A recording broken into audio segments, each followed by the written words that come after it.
Living in the shadow. How my parents' obsession with my golden brother shattered my self-worth. Hi everyone. I never thought I'd be writing something like this, but I guess I just need to get it off my chest. I've spent my entire life living in the shadow of my older brother David. He was the golden child, the one who could do no wrong, the one my parents showered with love, attention, and praise. And then there was me, Susan, forgotten one, the one who was never quite good enough, never quite smart enough, never quite anything. Growing up, it was painfully obvious to everyone who my parents favored. David was always the star of the show, the kid who got straight A's, excelled in sports, and had a natural charm that made everyone gravitate toward him. My parents were always so proud of him. They attended every one of his games, displayed his trophies in the living room and strengths, and constantly bragged about his achievements to anyone who would listen. But when it came to me, it was a different story. I wasn't a bad student, but my B's and the occasional A never seemed to measure up to David's perfect grades. I wasn't athletic, but I loved to read and paint, hobbies my parents dismissed as frivolous or a waste of time. They never came to my school plays, never hung up my drawings, and never once told me they were proud of me. I was just there, an afterthought in their lives. The worst part was that David knew it too. He wasn't just my parents' favorite, he was aware of it, and he relished in it. He'd tease me about it, remind me of how much better he was, how much more our parents loved him. And the thing is, he wasn't wrong. They did love him more. It was obvious in everything they did, in every interaction we had as a family. I tried so hard to win their approval. I studied until my eyes burned, hoping that maybe if I got perfect grades, they'd notice me. I joined the school's art club and poured my heart into every project, hoping that maybe if I created something beautiful, they'd finally see me. But nothing worked. I was always just Susan, the lesser child, the one who wasn't David. As I got older, the favoritism only got worse. When David turned 16, our parents bought him a brand new car. When I turned 16, they handed me his old one, scratched, dented, and barely running. They paid for his college tuition in full. But when it was my turn, they told me I needed to take out loans because money was tight. I had to work 2 part-time jobs to make ends meet, while David coasted through life on their dime. I wish I could say that I eventually found peace with it, that I accepted my place in the family and moved on. But the truth is, their favoritism destroyed me. It shattered my self-confidence and left me feeling worthless. I developed severe anxiety and depression, constantly battling the voice in my head that told me I'd never be good enough. I withdrew from people, convinced that no one could ever really love me, not even my own parents. Years passed, and I tried to build a life for myself. I moved away, started a career, and eventually got married. But the scars of my childhood never fully healed. I carried the pain with me everywhere I went, always feeling like I was less than, like I didn't deserve happiness. My relationship with my parents was strained, to say the least. We'd speak occasionally, but it was always awkward, stilted, as if they didn't really know how to talk to me. Meanwhile, David thrived. He had a successful career, a beautiful family, and my parents continued to dote on him. They visited him often, spoiled his children, and were deeply involved in his life. I was lucky if I got a phone call on my birthday. Then, last year, everything changed. David was diagnosed with a terminal illness, and suddenly, my parents' perfect world began to crumble. They were devastated, heartbroken, and for the first time in their lives, they were confronted with the reality that their golden child wasn't invincible. As David's health declined, I found myself in the strange position of being the one they turned to for support. They began calling me more often, asking for advice, leaning on me in ways they never had before. At first, I was hesitant, unsure of how to navigate this new dynamic. But a part of me wanted to help, to finally feel needed by them. But the more time I spent with them, the more I realized that their sudden interest in me wasn't out of genuine love or remorse. It was out of desperation. They were losing David, and in their fear they were clinging to the only child they had left. But it wasn't real. They still didn't see me. I was just a placeholder, someone to fill the void that David's impending death would leave behind. One night, after a particularly emotional visit, my mother broke down in tears. She apologized for how they had treated me all these years, admitting that they had been wrong to favor David so blatantly. She said they were sorry for not appreciating me, for not loving me the way I deserved to be loved. But as I listened to her, I felt nothing. No relief. No closure. Just an emptiness that had been there for as long as I could remember. It was too late. Their apology, their sudden realization of how they had wronged me, came decades too late. The damage was done. I was a broken person, struggling to find worth in myself, all because of the way they had treated me. Their favoritism had destroyed my self-confidence, and no amount of "I'm sorry" could ever fix that. David passed away a few months ago, and my parents were devastated. They've tried to stay close to me since then, but I've kept my distance. I know they're trying to make amends, trying to build a relationship with me now that David is gone. But I can't do it. I can't pretend that everything is okay, that their decades of neglect and favoritism can just be swept under the rug. I'm in my 40s now, and my parents are in their 70s. They're old, frail, and lonely. And a part of me feels guilty for not being there for them. But another part of me, the part that spent a lifetime being ignored, dismissed, and unloved, can't bring myself to forgive them. They had their chance to be my parents, and they blew it. So now, here we are. My parents sitting in their big empty house, mourning the loss of their golden child, while I live miles away, trying to rebuild a life that was shattered by their choices. They realize their mistake now, but it's too late. The damage is done, and I'm left to pick up the pieces of a life that could have been so different if only they had loved me the way they should have. If only they had seen me, things might have been different. But it's too late to change the past now. Update 1. Struggling with guilt and finding my own path. Hi everyone, I wanted to thank you all for your kind words and support after my last post. I've read every single comment, and it's been both comforting and overwhelming to know that so many of you understand what I'm going through. It's been a few weeks since I wrote that post, and I've been doing a lot of thinking. My parents have continued to reach out, trying to reconnect, but I'm still struggling with how I feel about it. On one hand, they're my parents, and I know they're hurting. But on the other hand, I can't forget the years of neglect and favoritism that have left such deep scars. I've been going back and forth, feeling guilty for not wanting to be closer to them. They're old, and I know they don't have much time left.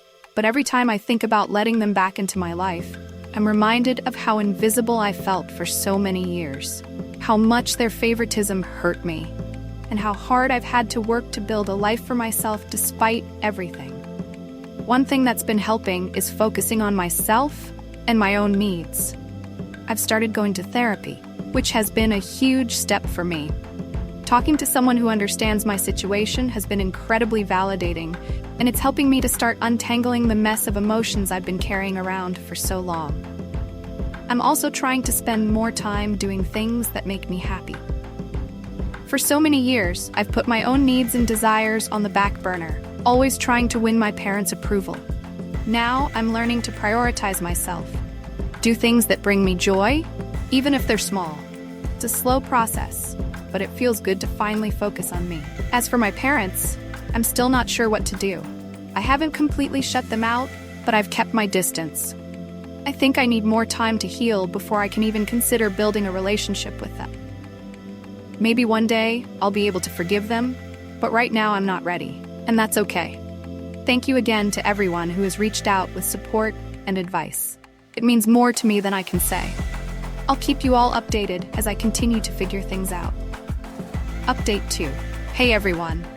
It's been a few months since my last update, and I wanted to share where I'm at now. A lot has happened, and I think I'm finally starting to find some closure. After my last post, I continued with therapy, and it's been a game changer for me. I've been able to work through a lot of the pain and anger I've been carrying around, and I'm starting to feel like I'm in a better place emotionally. I'm still a work in progress, but I'm learning to be kinder to myself and to accept that it's okay to feel hurt by what happened. A few weeks ago, I had a conversation with my parents that I never thought would happen. They called and asked if we could talk, and I agreed, though I was nervous about what they were going to say. When we sat down together, They were surprisingly honest and vulnerable. My mom told me that they've been doing a lot of soul-searching since David passed away, and they've come to realize just how much they hurt me over the years. She said that losing David made them see things more clearly, and they've been carrying a lot of guilt about how they treated me. For the first time, I felt like they were really seeing me, not just as an afterthought or a stand-in for David, but as their daughter. It was emotional and difficult, but I finally told them how much their favoritism had hurt me, how it had shaped my entire life, and left me struggling with feelings of worthlessness. They listened, and they apologized.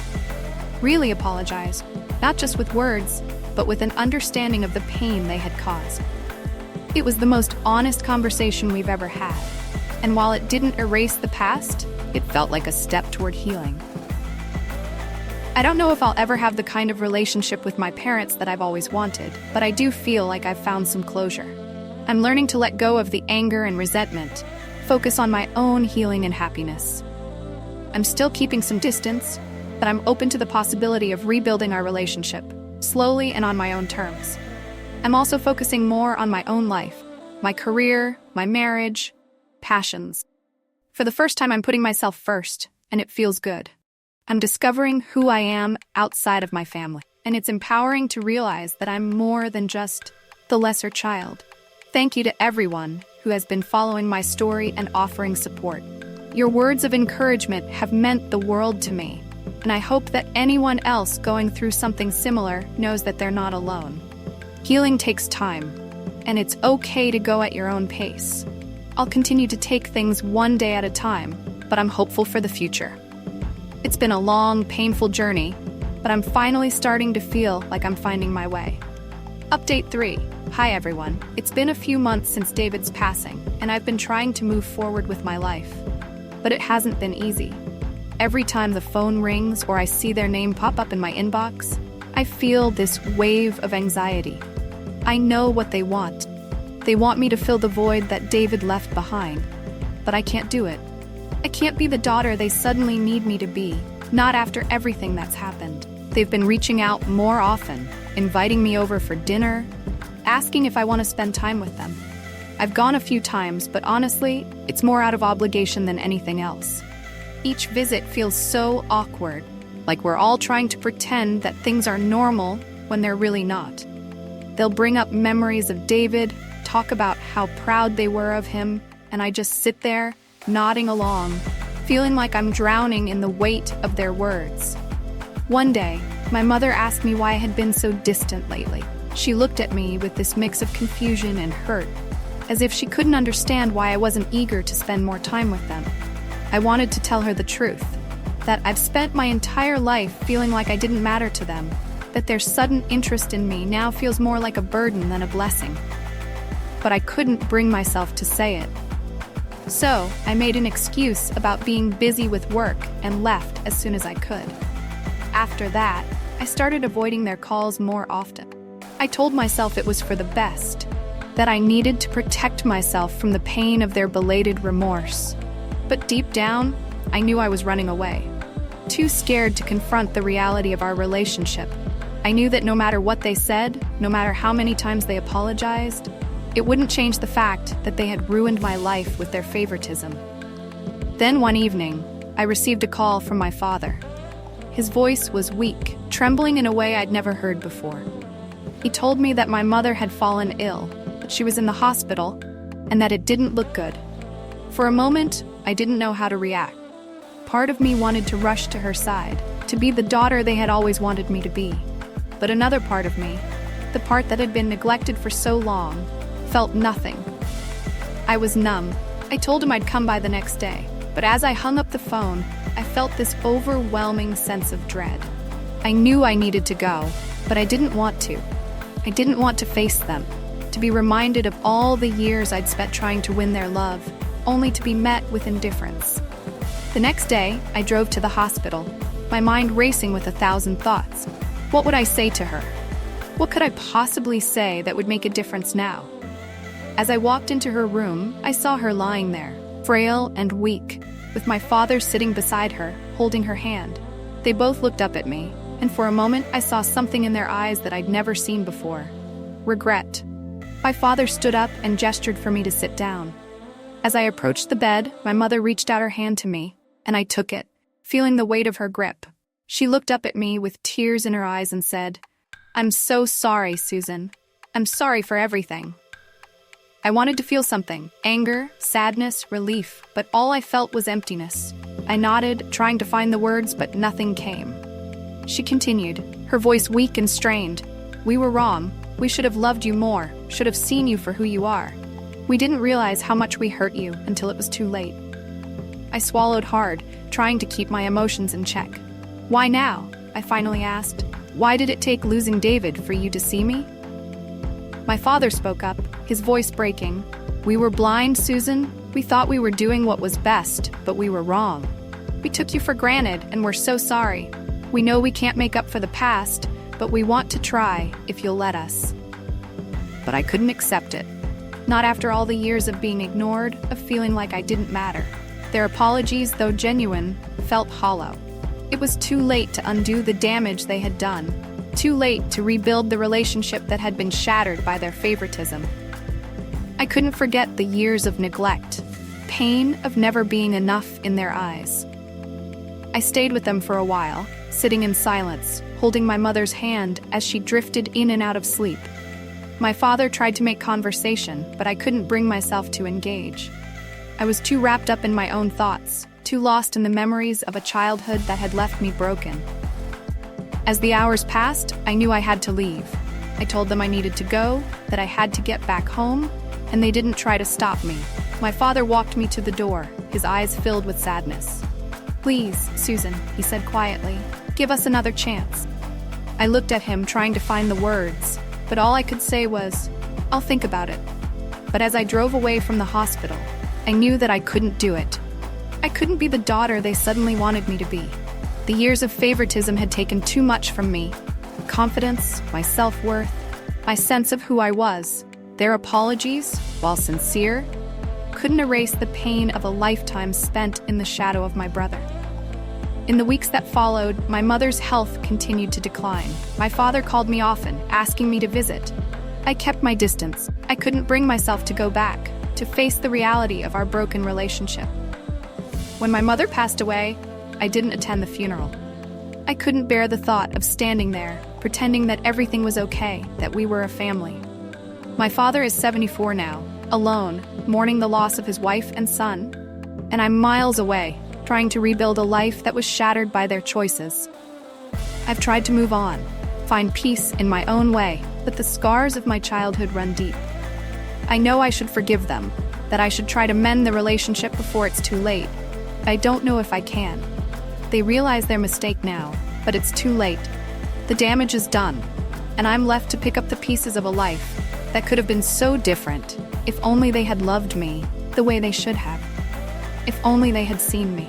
And now, as I sit here, writing this, I'm filled with a deep sense of sorrow for the family we could have been.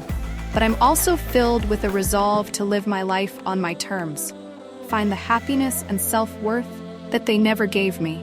Because I deserve that. Even if they never saw it, I know now that I do. Maybe one day I'll find it in my heart to forgive them. But for now, I need to focus on healing myself and building a life where I'm seen, where I am enough. And that starts with letting go of the past, even if it means letting go of them. Thank you for reading and for your support. Means more than I can say. Update 4. Hi everyone.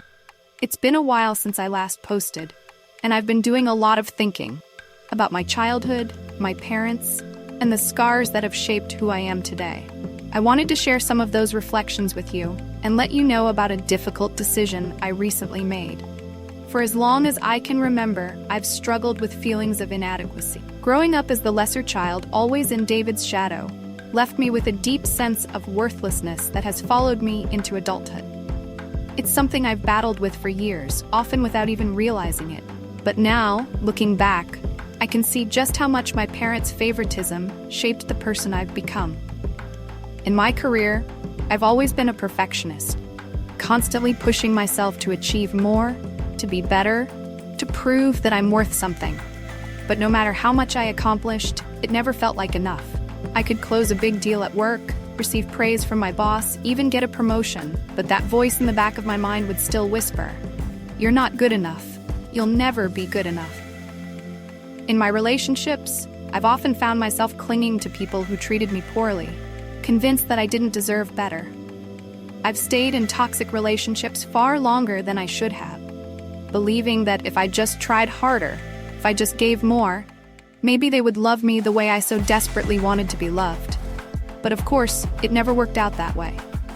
Each failed relationship left me feeling even more broken, even more convinced that I was unlovable.